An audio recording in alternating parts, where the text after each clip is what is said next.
All right, guys, so I just wanted to make a quick video. I am currently working on a 2019 Kia Sorento that we picked up from the auction, and this is basically a flip car. So this one, I'm actually having a problem with the body control module. I believe I found water damage on it.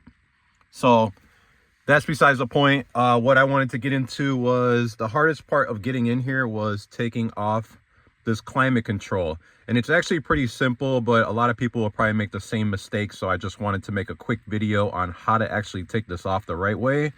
So some cars have heated seats, so you'll have a control like this. Otherwise, it'll just be a blank plastic piece that sits across there. Regardless, that's going to need to come off. And right under here, you can see there's two screws. These are actually 8mm. You can use a Phillips head if you can actually get it off, but I wasn't able to, so I'm using the 8mm. So you're going to take off this screw right here, and then there's another one right across from it, right there. And then after that, you'll be able to slowly pry around this, and you'll be able to get it off. So I was sitting here struggling with this for a little while until I figured that out. So wanted to make a quick video to help somebody else out so they don't end up breaking this. If you guys have any questions, comment below. Don't forget to subscribe to the channel. Thanks for watching.